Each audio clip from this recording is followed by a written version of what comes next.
पिछले बार जो है रेनबो इंडिया फाउंडेशन की तरफ से एक कार्यक्रम हुआ था, जिसमें मुख्य रूप से जो बच्चे जो है पास आउट किए हैं उनको प्राइज वितरण था। उस कार्यक्रम में हम गए थे, बुलाया गया था। तो उसी समय इच्छा हुआ था कि जहाँ जहाँ फाउंडेशन चल रहा है, फाउंडेशन के जरिए स्कूल जो चलते हैं उसको देखने का है। तो इसमें पहला विजिट है यही अमला स्कूल में। हाँ, सरकार के तरफ कुल से 50 बच्चे हैं, जिसमें से अभी उपस्थित बता रहे हैं 35 लोगों का। और सरकार के पैरेलल में कार्यक्रम है। सरकार देख रहे हैं कि शिक्षा के क्षेत्र में करोड़ रुपया खर्चा कर रही है और कई तरह की योजनाएं चल रही हैं। उन योजनाओं के बीच में जो अभी रेनबो के द्वारा जो कार्यक्रम है, उनको बजाते हैं कि आवासीय व्यवस्था है, कुछ सरकार के सहयोग से और कुछ अपने सेल्फ डिपेंड के द्वारा। सरकार का सहयोग इसमें 3-4 रूम मिला हुआ है, इसके अलावा कुछ सहयोग नहीं है। उनकी लगातार कोशिश भी है कि सरकार हमको मदद करे ताकि एक शिक्षा के क्षेत्र में प्रगति दे सके बच्चों को, और ऐसे बच्चों को जो समाज के अंतिम पायदान पर हैं और या तो प्लेटफार्म पर घूमते रहते हैं ऐसे लोग, या नशाखोरी के शिकार लोग हैं जिसका कोई देख रेख करने वाला नहीं है, ऐसे बच्चों को चुनाव करते हैं। और उनमें से ज़्यादातर बच्चे ऐसे हैं जिनके गार्जियन आर्थिक रूप से बहुत कमज़ोर है, पढ़ा नहीं पाते हैं, बच्चा इधर से उधर घूम रहा हो, तो ऐसे बच्चों को चुनाव करके सिर्फ बच्चे ही नहीं, लड़कियों को भी, लड़का लड़की दोनों को कर रहे हैं। अमला टोला में लड़कों का है और कई जगह है लड़कियों का भी चलता है। 4-5 जगह यहाँ चल रहा है। मैंने ऑल इंडिया बेसिस पर कार्यक्रम चलता है, बिहार में चल रहा है। वो अच्छा प्रयास है, बच्चों में क्या आईना दिखा रहा है सरकार को। हाँ, लेकिन कोशिश है कि सरकार अगर हमको और मदद करेगा तो इससे बेहतर शिक्षा मिल सकता है। रेनबो फाउंडेशन इंडिया की तरफ से बच्चों को ला करके यहाँ पे शिक्षित किया जाता है। किस तरह के बच्चों को ला करके शिक्षित करते हैं? देखिए, ऐसे तो जो रेनबो होम में बच्चे हैं वो मुख्य रूप से पटना के शहरी क्षेत्र के बच्चे हैं, और वैसे बच्चे हैं जो समाज के मुख्य धारा, जैसा कि माननीय विधायक जी भी बता रहे थे कि ऐसे समाज के बच्चे हैं जो आज तक आज़ादी के इतने दिन के बाद भी समाज के मुख्य धारा से नहीं जुड़ पाए हैं।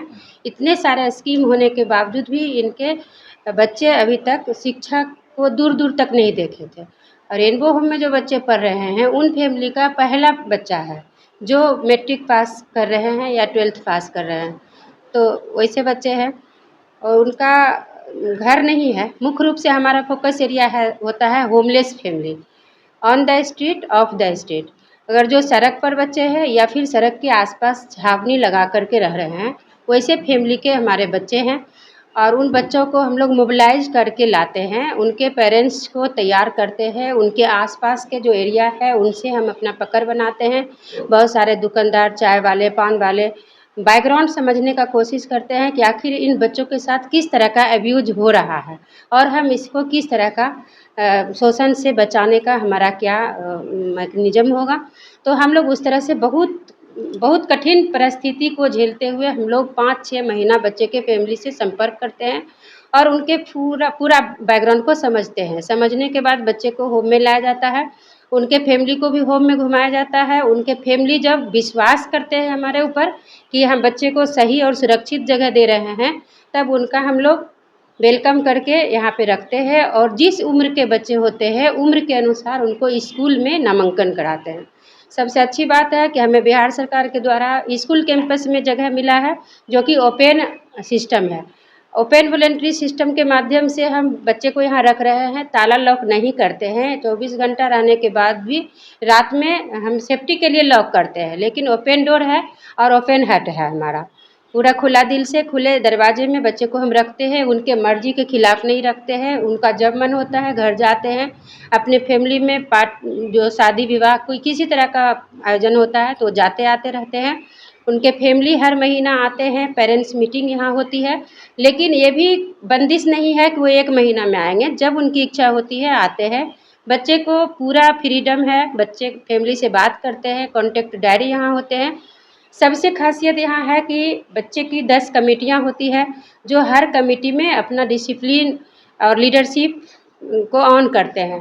तो यहाँ एक CPP हमारा पॉलिसी है, चाइल्ड प्रोटेक्शन पॉलिसी, उसके अंदर 4 तरह से हम लोग बच्चे को सेफ रख सकते हैं। किसी तरह का हम फिजिकल एब्यूज नहीं करेंगे, मेंटली एब्यूज नहीं करेंगे, सेक्सुअली एब्यूज नहीं करेंगे, नेग्लिजेंसी भी नहीं करेंगे। मगर जाने अनजाने में हमारे से किसी से कुछ हो जाए, बच्चे नहीं हमारे तक पहुंचा पाए, तो अपने सजेशन बॉक्स में डालेंगे और सजेशन बॉक्स हमारा 2-3 दिन में जो हम लोग मैनेजमेंट स्तर के लोग हैं वो आके देखते हैं और उनसे जो निकल करके सवाल आता है बच्चों के साथ बातचीत करते हैं।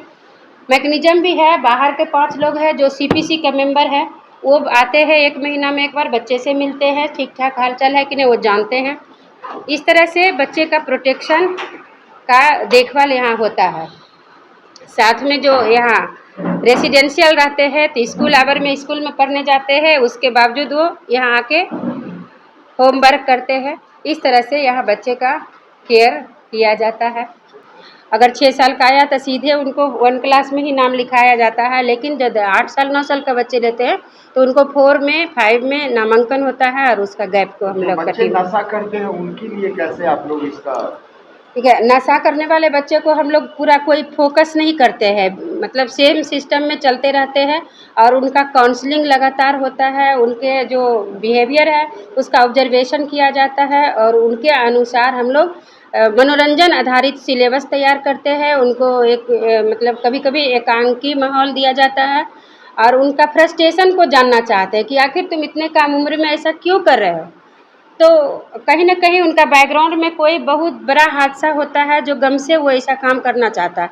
कोई भी बच्चे जब अब तो वो समस्या ही नहीं आते हैं, 12, 14, 15 में वो सब झेलना पड़ता था, क्योंकि अब तो बच्चे आते भी हैं उस तरह का, तो यहाँ आके तुरंत अपने को संभाल लेते हैं कि मुझे भी अच्छा काम करना है, मुझे भी एक सफल इंसान बनना है। जो बच्चे जैसे कि हम उस बच्चे के लिए यही मैसेज देंगे कि हर एरिया में शिक्षा अधिकार कानून के तहत प्राइमरी विद्यालय और मध्य विद्यालय स्थापित है और वहाँ पे पर्याप्त टीचर और पर्याप्त संसाधन भी है और वहाँ के जो स्कूल मैनेजमेंट कमेटी है वो सिविल सोसाइटी और पेरेंट्स के जिम्मे में है। आज के डेट में हमारे जो स्थानीय प्राधिकार हैं वो भी देख रेख करते हैं, तो हम उन बच्चे को स्कूल तक पहुँचाने में हेल्प करते हैं। जो हमारा कम्युनिटी बेस्ड केयर भी प्रोग्राम चल रहा है, वैसे बच्चे हमें मिलता है जो आज तक स्कूल नहीं जा पा रहे हैं, तो 8 तक तो पढ़ने में कोई खर्चा नहीं है, मुफ्त और अनिवार्य शिक्षा है। तो उसमें महंगाई और भुखमरी तो आरे नहीं आता है, दोपहर का भोजन भी मिल जाता है, ड्रेस भी मिल जाता है, यूनिफॉर्म भी मिल जाता है और बच्चे को स्टेशनरी भी मिल जाता है। तो 8 तक तो आसानी से बच्चे पढ़ लेंगे। 9th में जैसे ही जाते हैं तो साइकिल मिलता है, तो एक मनोबल बढ़ता है, बच्चे के अंदर आत्मबल बढ़ती है और सशक्तिकरण भी होता है, उसके बदौलत वो पढ़ लेते हैं। 10th पास हो जाएगा तो फर्स्ट आने पर 10,000 रुपया मिल जाता है, उससे वो 12th तक पढ़ लेंगे। 12th में फिर 25,000 रुपया मिलता है और फिर BA तक में 50,000 रुपया मिलता है। तो आज के डेट में मुहताज नहीं है बच्चे की नहीं पढ़ पाएंगे, ऐसा अधिकार है और उस अधिकार के बारे में हम उनके पेरेंट्स को समझाने का कोशिश करेंगे। क्या नाम हुआ? मेरा नाम सुनीता कुमारी है। संस्था का नाम? रेनबो फाउंडेशन इंडिया है। मैं इस कार्यक्रम से मैं स्टेट कोऑर्डिनेटर के रूप में काम कर रही हूँ।